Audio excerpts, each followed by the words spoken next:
नमस्कार, जय हिंद, जय भारत आणि सेंटर स्पॉटच्या आजच्या व्हिडिओमध्ये तुमच्या सगळ्यांचं खूप खूप स्वागत आहे. मित्रांनो, व्हिडिओला सुरुवात करण्यापूर्वी एक नम्र आवाहन, आपल्या व्हिडिओंना लाईक करा, शेअर करा आणि अजून सबस्क्राईब केलेलं नसेल तर जरूर सबस्क्राईब करा. कमेंट सेक्शनचा सुद्धा वापर करा. तुमची काही मतं असतील, प्रश्न असतील, जरूर कमेंट सेक्शनमध्ये नोंदवा. मित्रांनो, एक तसं म्हटलं तर वादग्रस्त असा विषय आज घेऊन येतोय तुमच्या पुढे, आरक्षण. पण प्रत्यक्षात माझा मुख्य रोख हा आरक्षणावर असणार नाहीये, कारण तो एक स्वतंत्र चर्चेचा विषय आहे.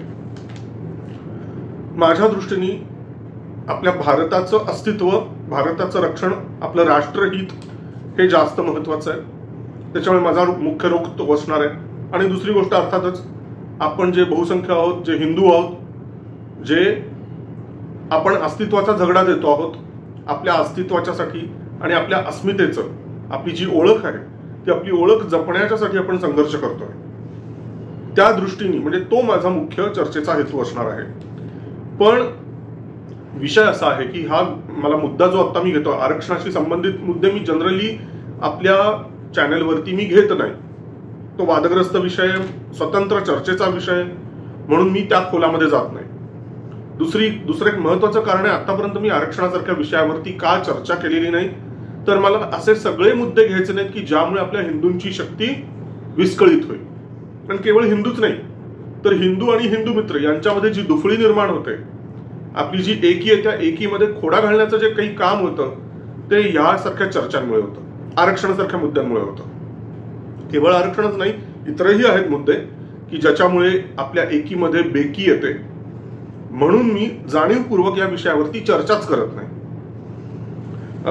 पण तरीही आता लोकसभा निवडणुका जवळ आलेल्या आहेत, त्याच्यामुळे स्वाभाविकच सगळीकडचंच वातावरण तापलेलं आहे. आणि त्या दरम्यानच व्हॉट्सअपच्या काही ग्रुप्सवरती काही मेसेज व्हायरल होत आहेत. आपल्याला माहिती असेल, गेल्या काही दिवसांपूर्वी कर्नाटकमध्ये नेहा हिरेमठ नावाची एक मुलगी, एक अभागी मुलगी म्हणूया, दुर्भाग्यपूर्ण पित्याची ती मुलगी, की एका मृगजळामध्ये ती गेली असं म्हणूया, आणि लव जिहादची ती बळी ठरली. आणि नुसती ती लव जिहादची बळी ठरली नाही तर ती प्राणालाही मुकली, जीव गेला त्या बिचाऱ्या मुलीचा. ही गोष्ट ताजी आहे तोपर्यंतच मुंबईमध्ये सुद्धा अशाच पद्धतीने एका मुलीचा मृतदेह सापडलेला आहे. क्षीरसागर हे त्या मुलीचं आडनाव आहे. म्हणजे इथे मुली, म्हणजे बघा मित्रांनो, निर्भया केस पासून, अर्थात निर्भया हे सुद्धा हिमनगाचं पहिलं टोक नव्हतं, एक उदाहरण होतं काही वर्षांपूर्वीचं. त्याच्याही आधी लव जिहादच्या घटना घडतच होत्या. पण त्यानंतर सुद्धा अजूनही हे थांबलेलं नाही. दर आठवड्याला किमान एक दोन उदाहरणं तरी आपल्या अवतीभोवती, म्हणजे ज्या मुलींनी जीव गमावला अशा मुलींची नावं समोर येतातच. मित्रांनो, अशासारख्या घटना घडत असताना एकीकडे लोकसभेच्या मुळे वातावरण तापलेलं आहे, दुसरीकडे लव जिहादमुळे आपल्या हिंदू आणि हिंदू मित्र समाजातल्या मुलींचे बळी जातातच आहेत. असं असताना जेव्हा असा कुठला एखादा मेसेज ग्रुपवरती येतो किंवा तत्सम, की ज्यामुळे अल्पसंख्याकांच्या पासून आपल्या हिंदूंना आणि हिंदू मित्रांना कशा पद्धतीने खतरा आहे, अशा स्वरूपाचे जेव्हा मेसेजेस येतात, त्यावरती उत्तर म्हणून काही जणांनी मेसेज कसे लिहिलेले आहेत बघा. एक उदाहरण आहे म्हणून मी सांगतोय फक्त, की यासाठीच मराठ्यांना ओबीसी मधून आरक्षण द्या, मग बघा कसा फुल्यांना ठेचून काढतो. म्हणजे मला गंमत वाटते. म्हणजे अर्थात म्हणजे अशा पद्धतीच्या मेसेजेस आल्यानंतर कोणीही सुज्ञपणे त्याच्यावरती रिॲक्शनच दिली नाही, की कशाला बाबा रिॲक्शन द्या. पण इथे महत्वाचा मुद्दा मला वाटतो, म्हणजे तुम्ही ब्लॅकमेल करताय का? एक मला आधी स्पष्ट करू दे की मी कुठल्याही रिझर्वेशनच्या विरुद्ध नाहीच आहे. रिझर्वेशनच्या मी विरुद्धच नाही, की आरक्षण कुठल्या समाजाला द्यायचं, कुठल्या समाजाला नाही द्यायचं, हा विषय पूर्णपणे न्यायालयाचा आहे. न्यायालयाने ठरवावं, न्यायालयाला जे योग्य वाटतं ते न्यायालयाने जरूर करावं. त्याच्यात आपण हस्तक्षेप करणारे कोण? बिलकुल नाही. दुसरी गोष्ट अशी की ह्या समाजाला मिळावं त्या समाजाला मिळू नये याबाबतचं माझं मतच नाही. तसंच बघायला गेलं ना, म्हणजे आता आरक्षणाच्या वरची जी चर्चा आहे ना, तो एक स्वतंत्र चर्चेचा स्वतंत्र व्हिडिओचा विषय आहे असं मी का म्हणतो. कारण पर्सनली माझं मत असं आहे, पर्सनली अंडरलाईन करतोय मी, पर्सनली माझं मत असं आहे की आरक्षणाच्या स्कीमच्या ऐवजी, म्हणजे आता 60-70 वर्ष होऊन गेली भारताला स्वातंत्र्य मिळाल्यानंतर, तर आतापर्यंत रिझर्वेशनचा किंवा आरक्षणाचा जो उपयोग झाला तो प्रभावीपणे झाला. आता इथून पुढे प्रेफरन्शियल सिस्टीमचा वापर करण्यात यावा. रिझर्वेशनच्या सिस्टीमच्या ऐवजी कुणालाच, कोणत्याही समाजाला रिझर्वेशन न देता, आणि याच्यामध्ये मी कोणत्याही समाजाला म्हणतोय, सर्वच रिझर्वेशन बंद करून त्याऐवजी प्रेफरन्शियल सिस्टीमची अंमलबजावणी करण्यात यावी. हे माझं पर्सनल मत आहे. परंतु हे घडेल असं नाही घडेल मला नाही वाटत, कदाचित घडणारही नाही. प्रेफरन्शियल सिस्टीमची अंमलबजावणी कदाचित भारतात होणारही नाही. रिझर्वेशन जसे आहेत तसे अनंत काळापर्यंत चालूही राहते. व्हिडिओ मुख्य मुद्दा असा की आज जर हिंदुत्ववादी पक्ष जे कुठले आहेत, म्हणजे उदाहरणार्थ आपला भाजपच सत्तेत आहे, केंद्रात आहे, राज्यात आहे, क्लिअर कट पॉलिसी त्यांनी सांगितलेली आहे की आरक्षणाला आम्हाला काहीही धक्का लावायचा नाहीये. ठीक आहे. दुसरी गोष्ट, मराठा आरक्षणच्या संदर्भामध्ये अगदी स्पष्ट स्वच्छ अशा पद्धतीचं चित्र आहे. ते म्हणजे राज्य सरकारने सांगितलेलं आहे आणि नुसतं सांगितलेलं नाहीये तर वचनबद्धता दर्शवलेली आहे. एकनाथजी शिंदे मुख्यमंत्री यांनी अगदी क्लिअर कट स्वच्छपणे सांगितलेलं आहे की आपण मराठा समाजाला आरक्षण देणार आहोत, त्याच्या बाजूनीच आहोत, त्यासाठी लागेल ते सगळे प्रयत्न आम्ही करणार आहोत अशी वचनबद्धता मुख्यमंत्री साहेबांनी दिलेली आहे. त्याच्यामुळे तोही मुद्दा बाजूला होतो. तिसरा मुद्दा महत्वाचा म्हणजे हे सगळं प्रकरण हे न्यायप्रविष्ट आहे. न्यायालयाच्या आदेशानुसार जे काही व्हायचं ते होणार आहे. ठीक आहे. अशा परिस्थितीमध्ये मग ओबीसी मधून आरक्षण द्या, याच्यातून आरक्षण द्या, त्याच्यातून आरक्षण द्या, ते जे काही असेल ते न्यायालय बघेल, न्यायालयाने ठरवावं, न्यायालयाने आदेश द्यावे, त्यानुसार सगळ्या गोष्टी काय ते व्हाव्यात. इतकी साधी सोपी गोष्ट आहे. असं असताना हे जे दोन समाज विनाकारण एकमेकाच्या समोर उभे होत आहेत, मला वाईट ह्या गोष्टीचं वाटतं. काय कोणी म्हणेल की हो तुम्ही मराठा पण नाही, तुम्ही ओबीसी पण नाही. अरे हो मान्य आहे, पण मी हिंदू आहे ना, आणि मराठा आणि ओबीसी हे पण हिंदू आहेत, माझे ते बांधव आहेत, हिंदू बांधव आहेत ते माझे. या आमच्या हिंदू बांधवांमध्ये फूट पडतीये विनाकारण.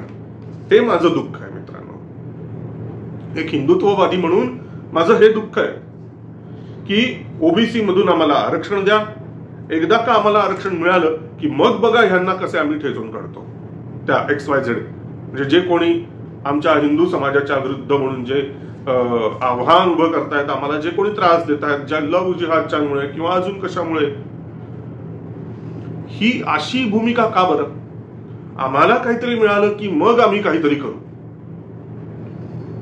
का बरं असा विचार होत नाही की आम्ही एक हिंदुत्ववादी म्हणून, आम्ही एक हिंदू म्हणून आम्ही एक भूमिका घेतोय, आम्हाला काय मिळतंय काय नाही याचा विचार आम्ही करू नंतर. पहिल्यांदा अस्तित्वाची लढाई, हा विचार का होत नाही? तसा तो विचार बळावायला पाहिजे. कारण काय होतंय माहितीये, एक ताट जर घेतलं तर त्या ताटातली वाटी पुरतीच फक्त झगडतीये, तो जो चमचा आहे तो फक्त चमच्यापुरता झगडतोय. पण सगळेजण हे अख्खं ताट हे माझं ताट आहे, आमचं ताट आहे, हा आमचं, आम्ही, हा भाव, हा विचार कधी येणार आमच्यामध्ये? काहीतरी आम्हाला मिळायला पाहिजे मगच आम्ही झगडा करू, ह्याला ब्लॅकमेल म्हणतात. ह्याला ब्लॅकमेल म्हणतात. किंवा आणखीन एक असाच पद्धतीचा मेसेज म्हणजे हिंदू धर्मावर संकट आलं की मराठ्यांनी पुढे यायचं आणि मराठा जातीवर शैक्षणिक सामाजिक आणि नोकरीत संकट आलं की त्यांच्या विरोधात काड्या करून शेपूट हलवत बसायचं. वारे तुमचं हिंदुत्व. हे जे शब्द आहेत ना, मला हे खूप आक्षेपार्ह वाटतात, खटकतायत मला हे शब्द, खरोखर खटकणारे शब्द आहेत की वारे तुमचं हिंदुत्व. हिंदुत्वावरती कोणाचीच मक्तेदारी नाहीये, कधीच नव्हती आणि नसायला पाहिजे. कोणत्याही एका जातीचं नाहीये हिंदुत्व. उलट खरं आदर्श हिंदुत्व कुठलं की जे कुठली जातच मानत नाही. ना ब्राह्मण, ना शूद्र, ना वैश्य, ना क्षत्रिय, कोणतीच जात ही आमची नाही. हिंदू हीच एक आमची जात, एकमेव जात आमची हिंदू, असं ज्यांना वाटतं ते खरे हिंदुत्ववादी. मग असं असताना वारे तुमचं हिंदुत्व म्हणायचं, बरं ठीक आहे, हरकत नाही. हिंदू धर्मावर संकट आलं की मराठ्यांनी पुढे यायचं. मी कुठल्याच जातीच्या विरुद्ध नाहीये, एक मला सांगू देत. हिंदू धर्मावर संकट आल्यानंतर यच्चयावत सगळ्यांनी पेटून उठायला पाहिजे. आजपर्यंत फक्त मराठाच पेटून उठलेले आहेत असं नाहीये, जाट सुद्धा पेटून उठलेले आहेत. अहो बाकीचे कशाला हिंदू, जे आज स्वतःला आम्ही हिंदू नाही असं म्हणणारे जे शीख आहेत, काही शीख, अजूनही बरेच शीख असे आहेत की नाही आम्ही मूळचे हिंदूच होतो आणि आम्ही शीख बनलेलो आहे. ते कशासाठी? हिंदू धर्माच्या आणि भारताच्या रक्षणासाठी बनलो शीख, असं मानणारे कित्येक शीख अजूनही आहेत. असो तर शीख, हिंदू धर्मातले यच्चयावत अनेक जण, एका प्रांतातलेच, फक्त महाराष्ट्रापुरतच मी बोलत नाही, महाराष्ट्राबाहेर सुद्धा, हो ब्राह्मण सुद्धा झगडलेले आहेत, ब्राह्मण सुद्धा पुढे आलेले आहेत, वार झेललेले आहेत अंगावर. होय, हे कसं डिनाय करता येईल? क्षत्रिय लढलेले आहेत, ब्राह्मण लढलेले आहेत, वैश्य लढलेले आहेत, शूद्र लढलेले आहेत, सगळ्यांनी संकटाचा सामना केलेला आहे, मुकाबला केलेला आहे. फक्त काही मराठ्यांनी नाही पुढे घेतले, येऊन झगडा केलेला. मराठ्यांचं योगदान तर आहेच हिंदू धर्माच्या रक्षणाच्या साठी, कोणीच नाकारू शकत नाही, कोणीच नाही नाकारू शकत. माझं म्हणणं आहे की प्रत्येक जातीने योगदान दिलेलं आहे हिंदुत्वाच्या रक्षणाच्या साठी, आणि त्यामुळे कोणीच असं म्हणू शकत नाही की हिंदू धर्मावर संकट आलं की फक्त मराठ्यांनी पुढे यायचं. नाही, असं नाही झालेलं. सगळेजण पुढे आलेले आहेत, सगळ्यांनी आपलं रक्त सांडलेलं आहे, सगळ्यांनी आपले घाम सांडलेला आहे. आणि मग मराठा जातीवर शैक्षणिक, सामाजिक आणि नोकरीत संकट आलं की मग त्यांच्या विरोधात काड्या करून शेपूट हलवत बसायचं. ही भाषाच आक्षेपार्ह आहे, ही भाषा आक्षेपार्ह आहे, न पटणारी आहे. मराठा जातीवर शैक्षणिक, सामाजिक आणि नोकरीत संकट आणण्याच्या साठी प्रयत्नशील असणाऱ्या शक्ती नेमक्या कोणत्या, हे खरं म्हणजे मराठा जातीने ओळखायला पाहिजे. ते जे शेपूट हलवत बसणारे आणि विरोधात काड्या करणारे हे जे कोणी आहेत ते नेमके कोण आहेत, याकडे डोळे उघडे ठेवून मराठा जातीने बघितलं पाहिजे. मराठ्यांना फसवण्याचा, मराठ्यांना चुकीच्या दिशेला वळवण्याचा प्रयत्न जाणीवपूर्वक गेल्या 15, 20, 30 वर्षांमध्ये सातत्याने झालेला आहे या महाराष्ट्रामध्ये. तसं करणाऱ्या शक्ती नेमक्या कोणत्या होत्या, डोळे उघडे ठेवून विचार करावा. आज परिणाम तुम्हाला दिसतोय कर्नाटकामध्ये. हिंदूंच्या मधल्या काही जातींच्या साठी जे आरक्षण होतं ते काढून, आपल्या संविधानात तसलीही तशी तरतूद नसताना न्यायालयाचे आदेश झुगारून कर्नाटकमध्ये संविधान विरोधी भूमिका घेऊन अल्पसंख्याकांना आरक्षण देण्यात आलेलं आहे. असाच काहीसा प्रकार तेलंगणात केलेला आहे चंद्रशेखर राव त्या सरकारने. असाच प्रकार तिकडे ममता बॅनर्जींनी पश्चिम बंगालमध्ये सुद्धा केलेला आहे काही प्रमाणात, पण मोठ्या प्रमाणात कर्नाटकात करण्यात आलेला आहे. अल्पसंख्याकांना आरक्षण अलाउडच केलेलं नाहीये संविधानाने. अल्पसंख्याकांना आरक्षण हे सुप्रीम कोर्टाने सुद्धा मान्य केलेलं नाहीये. असं असताना हिंदूंमधल्या ज्या काही जातींच्या साठीचं आरक्षण आहे ते कमी करून मुस्लिमांना आरक्षण कसं दिलं जातं, या मागचा तुम्ही डाव ओळखा. हिंदू धर्मातल्याच काही जातींमध्ये कधी आरक्षणावरून, कधी आणखीन कुठल्या मुद्द्यावरून भांडणं निर्माण करवायची, जाती जातीमध्ये संघर्ष घडवून आणायचा, हा या विरोधकांचा डाव आहे. हिंदू विरोधी शक्तींचा डाव आहे, भारत विरोधी शक्तींचा डाव आहे. भारतातल्या आणि भारताबाहेरच्या भारताच्या शत्रूंचा तो डाव आहे. एकीकडे हिंदूंमधल्या जातींमध्ये आपापसात संघर्ष लावून द्यायचा, भांडणं लावून द्यायची, आणि दुसरीकडे हिंदूंच्या तोंडचं पाणी पळवायचं. हिंदू धर्मातल्या, हिंदू जातीतल्या काही जातींना जे काही आरक्षण दिलेलं आहे ते कमी करून, वजा करून अल्पसंख्याकांना आरक्षण द्यायची आणि त्यांचं तुष्टीकरण करायचं. हे जे डाव जो चाललेला आहे, आज महाराष्ट्र आज हे कर्नाटकात चाललंय, आज तेलंगणात चाललंय, आज हे पश्चिम बंगालमध्ये चाललेलं आहे, उद्या महाराष्ट्रात होणार नाही कशावरून?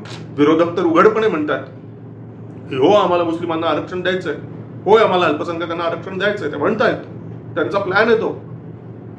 मग आज असं असताना हिंदू धर्मातल्या दोन मोठे घटक महाराष्ट्रातले, एकीकडे मराठा एकीकडे ओबीसी, यांनी आपल्या हिंदू धर्माच्या अस्तित्वासाठी, हिंदू धर्माच्या अस्मितेसाठी एकत्र येऊन आपली शक्ती अशी बलशाली एक संध करण्याच्या ऐवजी त्यांनी आपापसात येऊन झगडा करावा का? तर आरक्षणाच्या तुकड्यासाठी.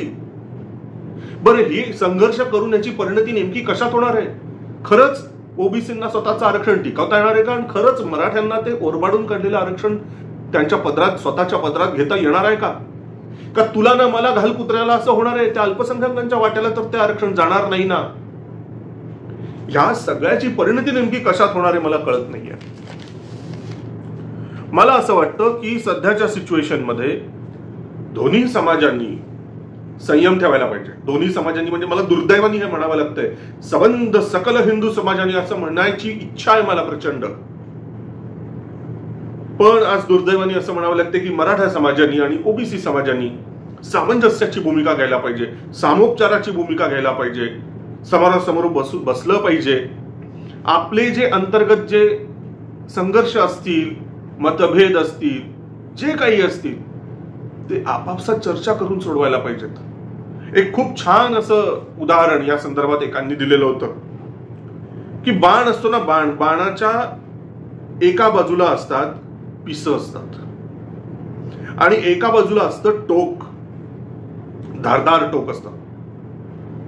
तर आपल्या हिंदूंना नेमकं कळत नाही की बाण नेमका धनुष्याला लावायचा कसा, असं एकाने अगदी छान समर्पकपणे म्हटलेलं होतं. हे प्रतिकात्मक आहे, लिटरली घेऊ नका. आपल्या हिंदूंना बाण नेमका धरायचा लावायचा कसा धनुष्याला हे कळत नाही. याचा अर्थ असा होता की आम्ही हिंदू असे विचित्र आहोत दुर्दैवानी की जे धारदार टोकदार जे टोक असतं बाणाचं ते आम्ही प्रत्यंचेला लावतो. ती जी दोरी असते धनुष्याची त्या दोरीला आम्ही ते टोक लावतो उलट इथं आमच्या बाजूला, आणि जे पीस असतं ना, पीस मऊ मऊ जे खरं म्हणजे मुठीत धरायला पाहिजे, आपल्या बोटात धरायला पाहिजे, ते आम्ही लावतो पुढं. शत्रूच्या दिशेला ती पिस आणि आमच्या दिशेला टोक. अशा पद्धतीने आम्ही धनुष्याला बाण लावतो उलट्या पद्धतीने. परिणाम काय होणार याचा? म्हणजेच बघा, आम्ही जो संघर्ष करतो, आम्ही जी आमची एनर्जी वाया घालवतो, आम्ही जी माथेपोड करतो ती परस्परात करतो, आमच्यात करतोय, हिंदू समाजाच्या अंतर्गत करतोय आम्ही. यातून आमच्या हिंदुत्वाला काय फायदा होतो? काहीही नाही फायदा होतो. आणि वरती आम्हीच म्हणतो वाह रे तुमचं हिंदुत्व. मग हे ब्लॅकमेल सारखी जी काही भूमिका आहे ना, मला कुठल्याही एका समाजाला टार्गेट करायचं नाही, बिलकुल नाही. ज्याचं जे न्याय असेल त्याचं त्याला ते मिळावं, त्याला ते लखलावं. न्यायालय बसले त्यासाठी, शासन बसले त्यासाठी, सामाजिक संघटना बसलेल्या आहेत त्यासाठी. त्यांनी आपापसात चर्चा व्यवस्थित पद्धतीने करावी. आणि हे मोठे प्रश्न आहेत, हे काय असे चुटकीसरशी सुटणारे प्रश्न नाही आहेत. संयम ठेवायला पाहिजे, सगळ्याच समाजांनी संयम ठेवायला पाहिजे. आजपर्यंत 60 वर्षात जी काही घाण होती ती निस्तरायची आहे. ती अशी चुटक्या वाजवून सुटत नसती ती घाण, वेळ लागतो या सगळ्या गोष्टींना. तर सामंजस्य ठेवायला पाहिजे आणि काय म्हणतात संयम ठेवायला पाहिजे. त्याशिवाय आपल्याला हिंदू धर्मा अंतर्गत एकोपा नाही निर्माण करता येणार. आणि एक गोष्ट लक्षात ठेवा, हिंदू धर्मातला कुठलाही एक छोटासा विभाग, हिंदू धर्माच्या अंतर्गत एखाद्या प्रांतातला एखादा समाज, हिंदू धर्मांतर्गत एखादी कुठली तरी जात यांना तुकड्या तुकड्यांनी आपल्या शत्रूच्या विरुद्ध लढता येणार नाहीये. तुकड्या तुकड्यांनी आपण जर आपल्या आव्हानांचा मुकाबला करण्याचा प्रयत्न केला तर आपण तुटून फुटून नष्ट होणार आहोत, एवढं लक्षात ठेवा. आपल्या आव्हानांना जर आपल्याला भिडायचं असेल, आपलं हिंदू म्हणूनचं अस्तित्व व्यवस्थित शाबूत ठेवायचं असेल तर प्रांतभेद, राज्यभेद, भाषाभेद, जातीभेद हे सगळे भेद मोडून कुठलाही मुद्द्यामध्ये येऊ न देता, कसलीही आडकाठीमध्ये न आणता, जर आपण एकसंध आलो नाही, संयम ठेवून, सामंजस्य ठेवून आणि एकोपा वाढवून जर आपण एकत्र आलो नाही, तर आपण असेच तुटत फुटत विभागत नष्ट होत जाऊ. एवढी एक गोष्ट लक्षात ठेवा. आणि मगच कोणत्याही विषयाच्या संदर्भात आपलं जेव्हा काही मत बनवायचं असेल, मग ते आरक्षणाच्या संदर्भातलं मत असेल किंवा आणखीन कोणताही विषय जर तुम्हाला विचार करायला घ्यायचा असेल, तर विचार करताना आधी विचार हा करायचा, आधी हिंदू धर्माचा विचार करायचा, आधी हिंदुत्वाचा विचार करायचा आणि त्या परिप्रेक्ष्यातून, त्या नजरेतून मग त्या मुद्द्याचा विचार करायचा. ही सवय आपल्याला लावून घ्यायला लागणार आहे मित्रांनो. हे पर्सनली कुणीही घेऊ नका, कुणीही हे पर्सनली घेऊ नका. हे जे मी आता सांगतोय ते खूप मोठ्या मोठ्या लोकांनी जे सांगून ठेवलेलं ना ते सांगतोय. हे बिलकुल पर्सनली घेऊ नका. एखादा चांगला विचार जेव्हा कोणी सांगतो तेव्हा त्या सांगणाऱ्या माणसाची जात काढण्याची घाणेरडी खोड आपण काढून टाकूया. जोपर्यंत ही खोड आपण आपल्या अंगातून काढून टाकणार नाही, तोपर्यंत आपण हिंदू धर्मीय लोकांना हिंदू म्हणून ऍक्सेप्टच करणार नाही. प्रत्येक बोलणाऱ्या व्यक्तीची जात जर आपण काढायला लागलो तर कसले हिंदू आपण? आपण जर खरे हिंदू आणि हिंदुत्ववादी असलो तर बोलणारा काय बोलतोय याचा आपण विचार करू, ना की बोलणाऱ्याची जात काय आहे. त्यामुळे मित्रांनो, मी जे बोलतोय ते एक हिंदुत्ववादी म्हणून, एक हिंदू म्हणून तुम्हाला पटतंय की नाही त्या कंटेंटकडे बघा, त्यातल्या विषयाकडे बघा, त्यातल्या आशयाकडे बघा. मी कसा दिसतो, माझी जात काय आहे, माझं आडनाव काय, या गोष्टींमध्ये अडकू नका. एक लक्षात घ्या, आपल्या सगळ्यांची जात एकच आहे. आपण हिंदू आहोत. आपण कुठल्याही प्रांतातले जरी असलो तरी हा सबंध भारत, अखंड भारत, अखंड हिंदुस्थान हा हिंदूंचा आहे. हे सगळे हिंदू एक आहेत. आपल्या सगळ्यांचा डीएनए एक आहे. सर्व हिंदूंचा डीएनए एक आहे. ही गोष्ट एकदा पक्की बिंबवून टाका आपल्या डोक्यामध्ये, आपल्या मनामध्ये, आपल्या रोमारोमामध्ये. आणि मग बोलणाऱ्याच्या आशयाच्याकडे लक्ष द्या. ते पटत असेल तर घ्या, पटत नसेल तर त्याच्यात आपण सुधारणा करू शकतो. कमेंट सेक्शन त्यासाठीच ठेवलेलं आहे. मित्रांनो, विचार आवडला असेल तर लाईक करा, शेअर करा, कमेंट करा आणि अजून सेंटर स्पॉटला सबस्क्राईब केलेलं नसेल तर सबस्क्राईब करा. पुढचा व्हिडिओ घेऊन लवकरच येईन. तोपर्यंत मला रजा द्या. धन्यवाद. जय हिंद, जय भारत, जय श्रीराम.